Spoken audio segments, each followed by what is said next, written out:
할렐루야, 허비냐 사랑이냐라는 제목으로 하나님 말씀 나누겠습니다. 요즘 뉴스에 보면은 자주 나오는 TV를 켜기만 하면 나온 핫 이슈가 세 가지의 것이 있습니다. 하나는 너무 오랫동안 지속되는 것이지만 코로나19 바이러스. 그런데 요즘은 여러 종류의 변이 바이러스로 인하여서 그 심각성이 더해지고 있는 것이 첫 번째 이슈고, 두 번째는 정부가 조금 일찍 미국보다도 선제적으로 금리를 인상하는, 소폭 인상하는 0.25%지만 그것은 기준금리고 시중금리는 0.5에서 0.75, 또 연내에 또 한 번 인상한다고 하면은 그것이 1%가 될지 1.5%가 될지 체감하는 것은 더욱더 커질 것이라고 예상을 합니다. 이런 것들이 경제적으로 앞으로 우리에게 어떻게 타격을 주고 또 충격을 줄 것인가에 대한 이슈가 두 번째일 것이고, 또 세 번째 이슈는 극단적인 이슬람 단체인 탈레반이 아프가니스탄 정부를 이제는 강제적으로 빼앗고 아프가니스탄 사람들이 나라를 빼앗기게 된 그러한 일이 계속해서 나오고 있죠. 그곳에 사는 사람들이 어떻게든지 그 죽음의 땅을 피해서 도망가기 위해서, 여러분들 보셨는지 모르겠지만 날아가는 비행기에 그냥 무턱대고 몸을 실는 거예요. 그게 가능하겠어요? 비행기 타신 분들은 느끼시겠지만 이륙할 때는 어떨지 몰라도 착륙할 때는 충격이라는 것이 있는데, 어떻게 그냥 간절한 마음이라 그게 살려고 하는 의지이겠죠. 그래서 그냥 날아오르는 비행기에서 그냥 점처럼 뚝뚝 떨어지는 그런 모습을 보면서 안타까운 마음이 드는 그런 모습을 우리가 보게 됩니다. 그 중에서도 세 번째 이슈가 뉴스에 자주 나오는데, 미국이 2001년도에 빈 라덴과 알카에다 집단을 제압한다라는 명목으로 전쟁을 시작한 지 20여 년이 되어간 거예요. 어떻게든지 아프가니스탄 정부를 지원해주면서 그 땅에 힘의 균형을 이루기 위해서 무진장 애를 썼는데, 이제는 도저히 힘쓸 수 없는, 손쓸 수 없는 정도가 된 것이죠. 미군이 철수한 가장 큰 이유는 그곳에 쏟아부은 돈이 이제는 더 이상 할 수가 없다, 그만둘 수밖에 없다라는 것이에요. 전쟁 비용을 계산하는 단체에 의하면 지금까지 미국이 그곳에 쏟아부은 돈이 물론 기관마다 조금씩은 차이가 있지만 약 2,600조가 된다, 이렇게 얘기를 합니다. 마스크 너머로 입을 쫙 벌리셨는지 놀래가지고 보이지는 않지만 착각하시는 건 아니겠죠? 2,600억이 아니라 2,600조, 대략 우리나라 전체 1년 예산의 4-5배에 해당하는. 그런데 이게 문제가 아니라 BBC, 영국의 BBC에서 조사한 거에 의하면은, 여러분들 뒤에 그림으로 보고 계시겠지만 지금까지 아프가니스탄에 들어간 돈하고 그것뿐만이 아니라 이후에 들어갈 돈이 또 무진장 많더라는 거예요.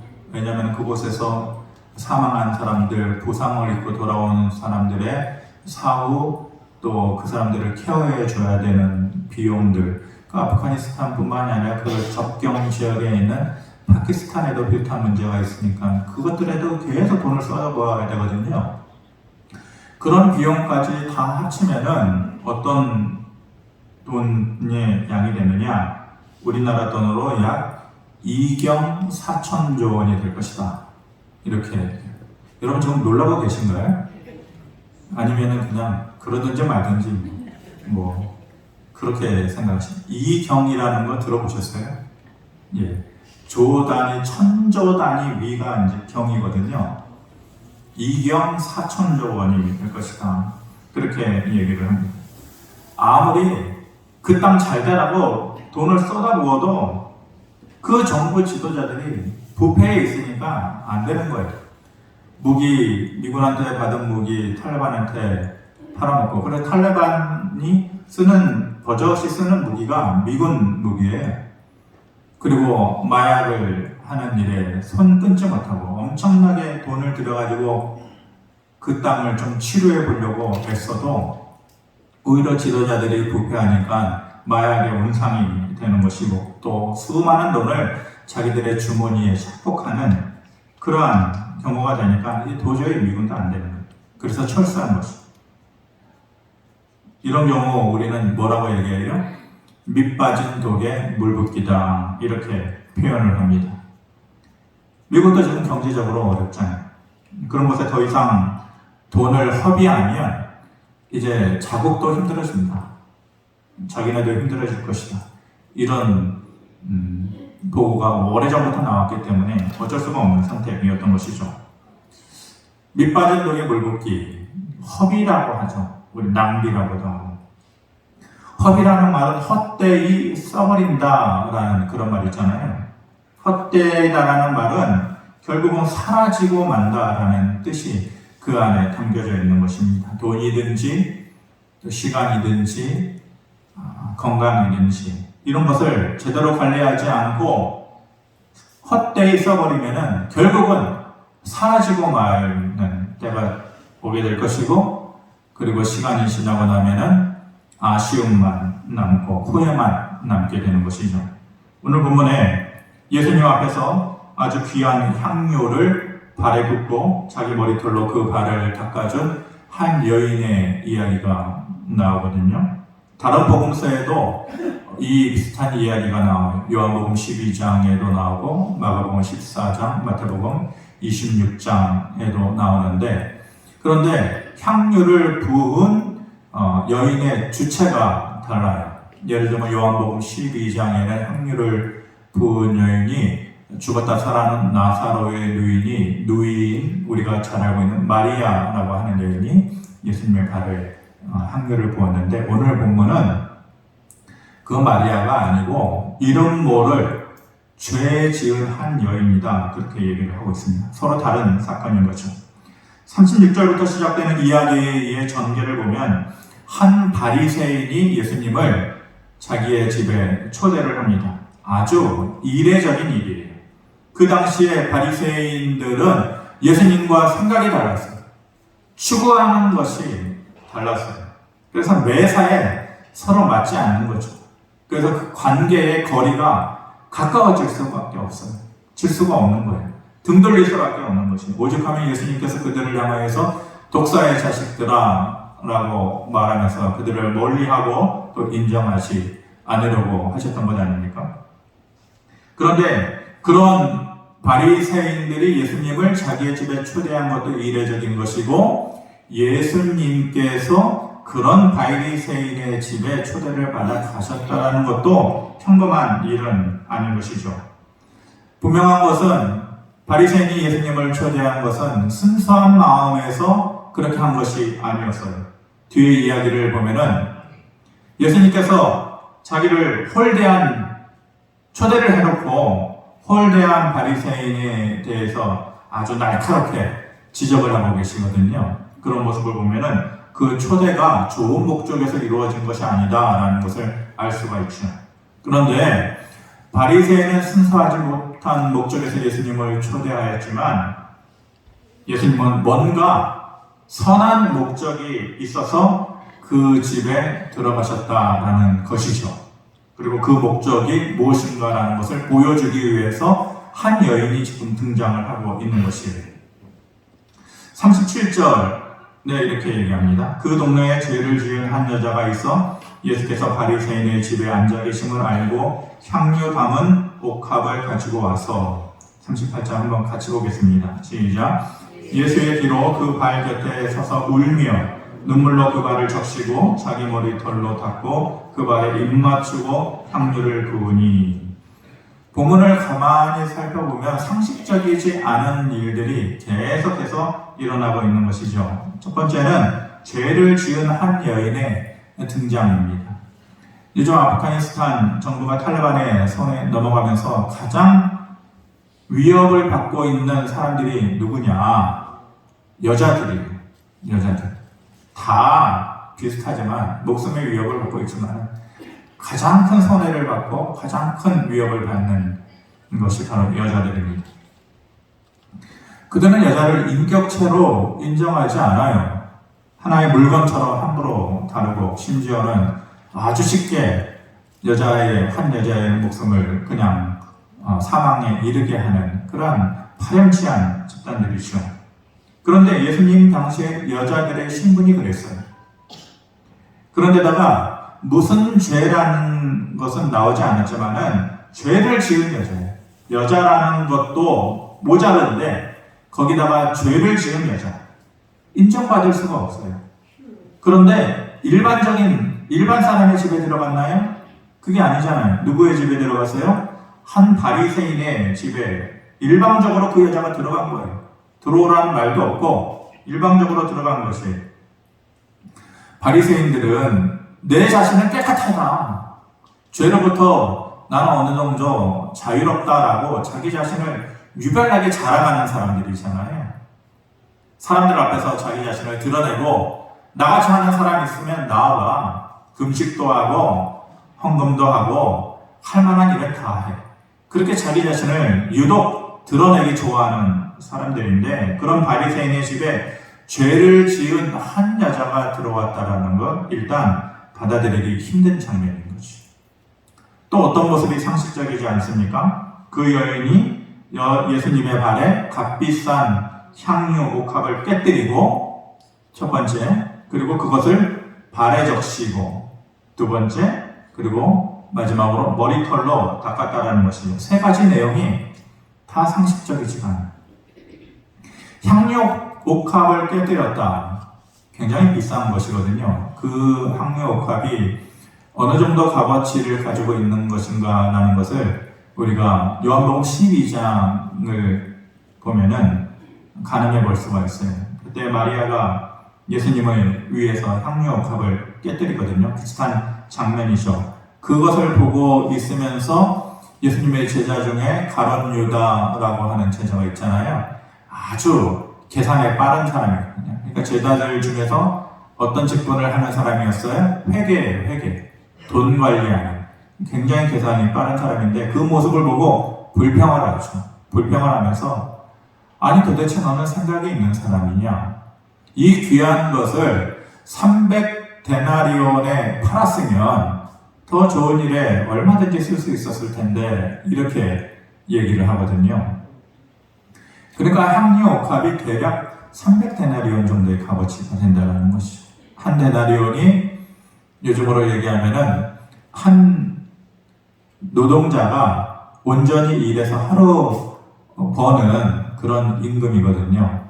그러니까 300데나리온 정도 하면은 쉽게 생각하면은 한 사람의 1년 연봉 정도 되는 거예요.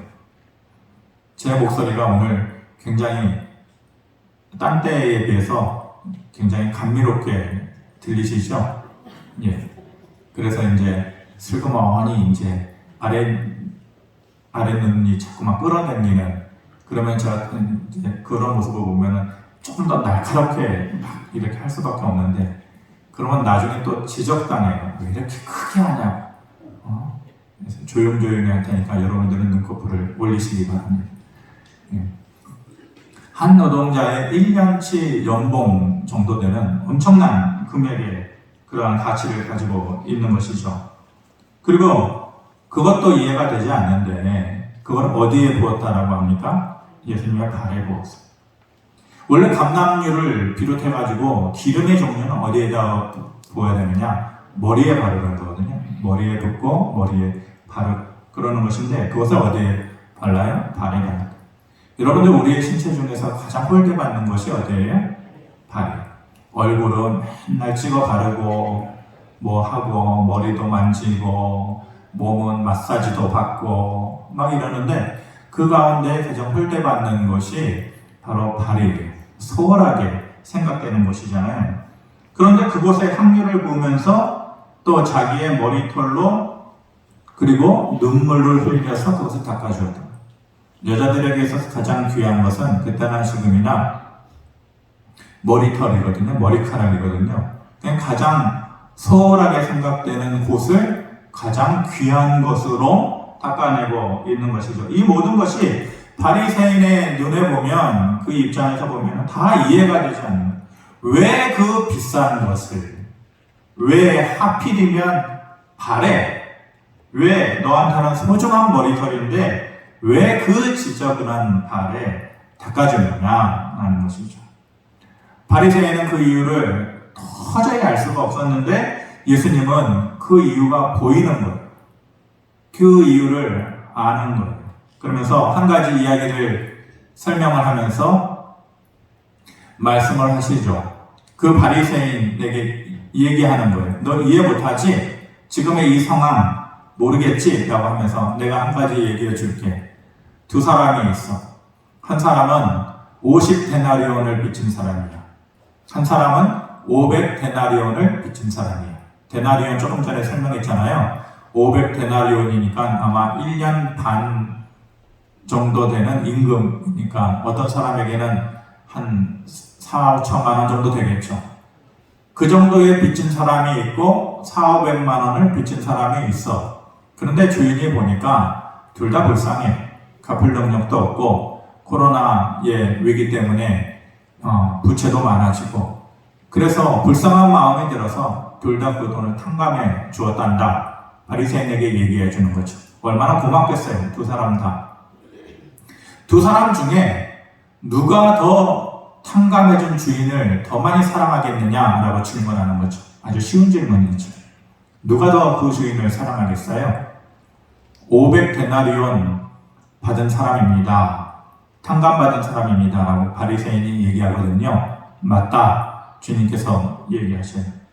그러면서 얘기를 진행하시기를 너는 내가 이 집에 들어올 때에 발 씻을 물도 주지 않았지. 그런데 이 여자는 눈물로 내 발을 씻어 주었다.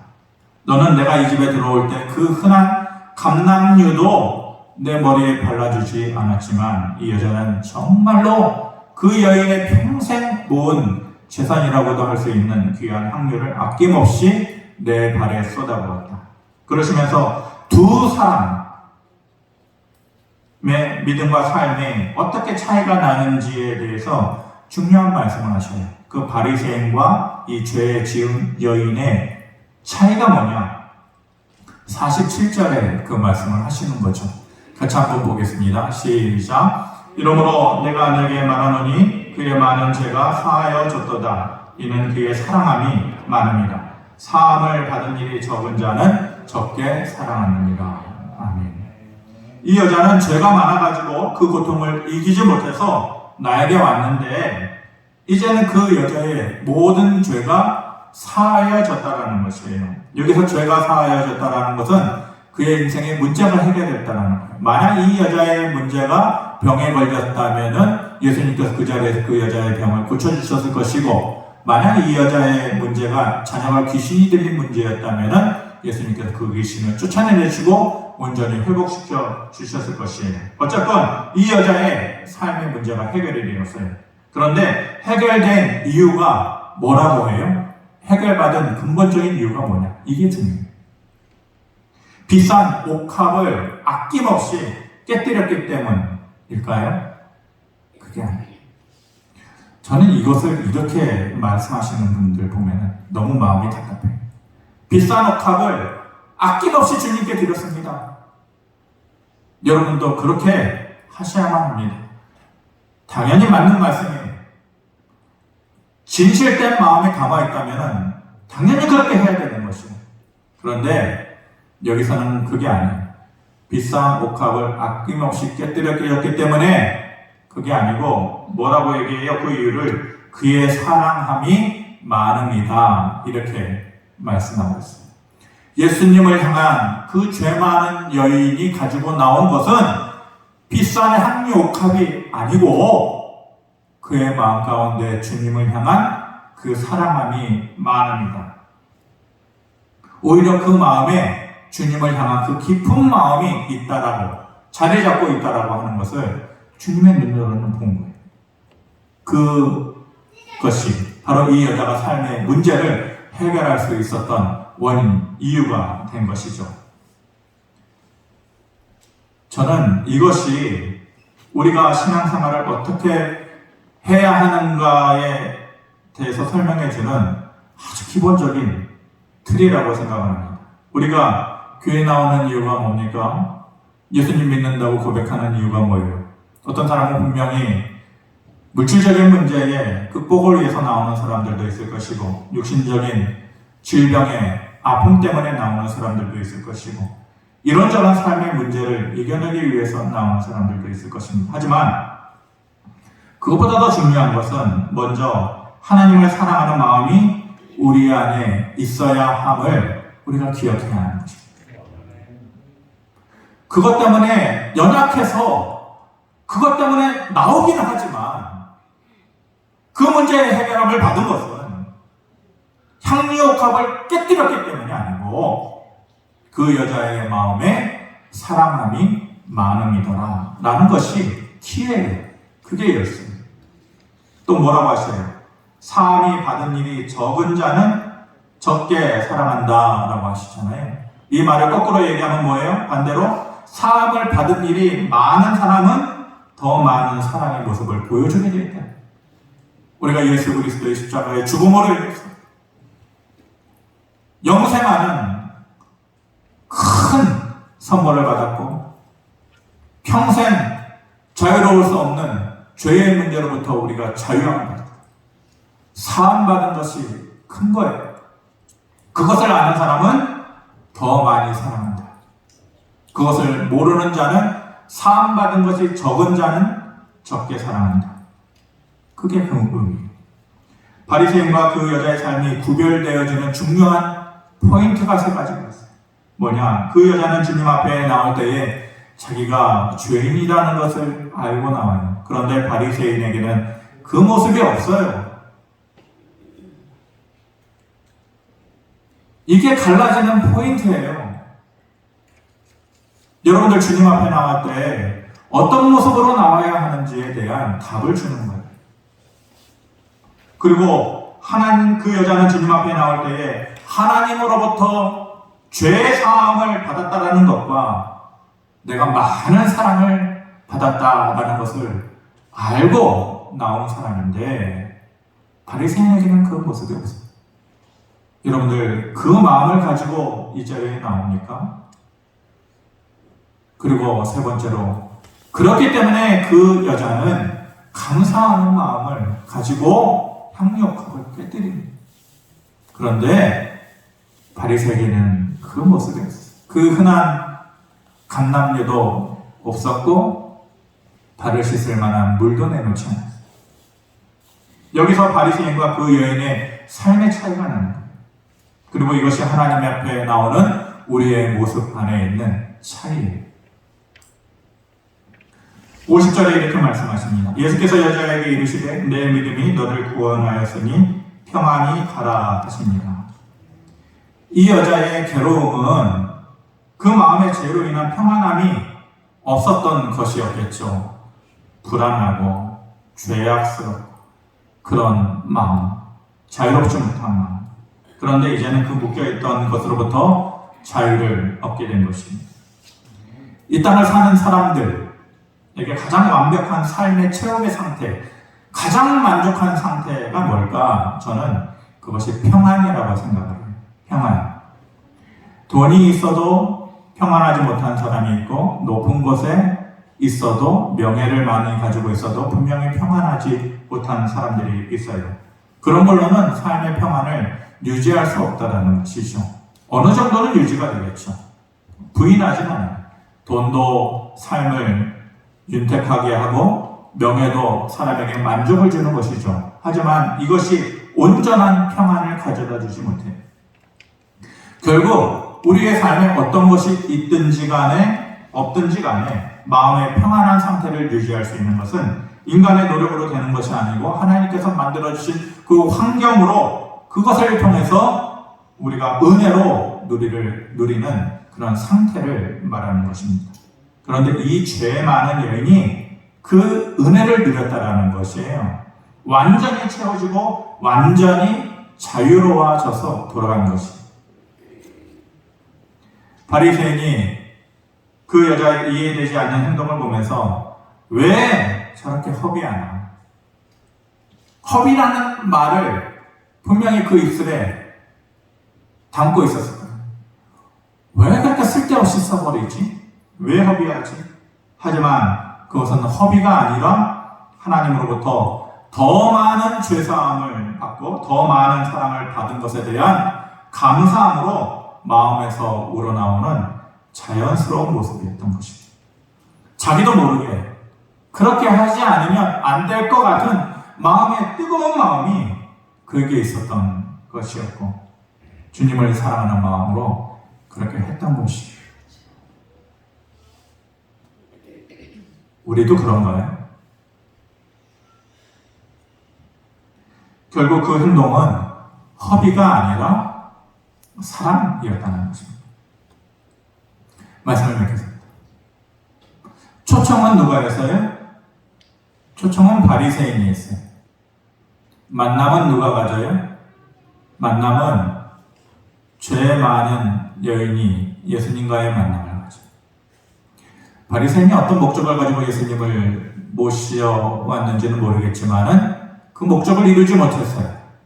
그런데 뜻하지 않은 죄 많은 인격체로도 인정받지 못하는 한 여인은 그 목적을 이루었어요. 초청은 바리새인이 했지만은 만남은 이 여인이에요.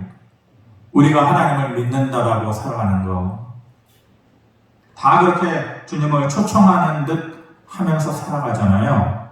여러분들 이 자리에 오실 때에 예배 드리러 나 간다, 주님께 고백하러 간다, 주님을 내 안에 모셔드리러 간다, 다 그런 마음으로 어느 정도는 그렇게 하면서 나오셨겠죠.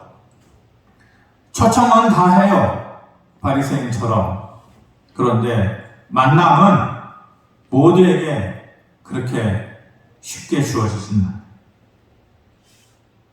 진정한 만남이 이루어지고 삶의 열매가 주어지는 삶은 우리가 그런 것을 바란다는 것은 그런 생각, 그 여인이 가졌던 생각, 그리고 그런 행동, 그런 것을 할 줄 알아야 그 여자가 누렸던 삶의 열매를 우리도 누릴 수가 있는 것이.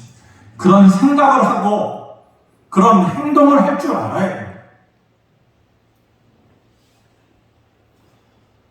아무라도 초청을 해요. 아무라도 나올 수 있어요. 그런데 그 앞에 옥합을 깨뜨리는 자만이 예수님의 그 마음을 얻고 예수님의 주시는 은혜를 누릴 수 있는 것이에요. 제가 말씀을 준비하면서 제목을 이렇게 썼다가 저렇게 썼다가 하나의 제목을 쏟아부을 줄 아는 마음 이렇게 썼거든요. 쏟아부을 줄 아는 마음. 그랬다가 허비냐 사랑이냐 라고 제목을 정했는데 저와 여러분이 하나님으로부터 받은 사랑을 기억하고 우리가 가지고 있는 마음의 향료라도 쏟아부을 줄 아는 그런 생각이 우리에게 있어야 돼요. 그런 행동이 우리에게 있어야 합니다. 특별히 어려울 때 아닙니까? 마음으로도 어려운 사람이 많고 실질적인 삶으로도 어려운 사람들이 참 많은 때입니다. 주변에 어려움을 돌아다보고 이것이 허비다 그렇게 생각하지 말고 내가 받은 사랑만큼 내게 있는 향유를 쏟아부을 줄 아는 바리새인은 그걸 거기다가 쓰는 거예요? 그걸 팔아다가 다른 일을 했으면 얼마나 값어치 있는 일을 했겠어. 바리새인은 그렇게 생각했지만 예수님은 그것을 허비가 아니라 사랑이다 보셨던 거예요. 우리 주변의 어려움을 보면서 나 이거 허비하는 거 아니야? 이렇게 하면은 내 손에 있는 게 그냥 없어져 버리는 거 아니야? 사라지는 거 아니야? 헛되이 써버리는 거 아니야? 그 허비가 아니라 주님께서 말씀하시는 사랑이 우리 안에 있기를 바랍니다. 허비하고 낭비하는 것은 그냥 사라져버리지만, 그래서 아깝다는 생각이 들 수밖에 없지만, 하나님을 사랑하고 사람을 생각해서 쏟아붓는 것은 분명히 삶의 열매로 돌아오는 것이에요. 뭐라고 말씀하셔요? 평안히 가라. 50절에 그랬죠. 예수님께서 내 믿음이 너를 구원하였으니 평안히 가라. 예수님께서 말씀하시는 평안히 가라, 평안이 너에게 있을지어다. 내 안에 있는 향유를 내 주변에 있는 그 어려움에 있는 자들을 향하여서 쏟아부을 줄 아는 생각과 행동을 함으로 인해서 주님으로부터 평안히 가라라고 하는 그 삶의 귀한 열매를 누릴 수 있는 저와 여러분의 모습이 되어주기를 주님의 이름으로 축원합니다. 고마우신 아버지 하나님,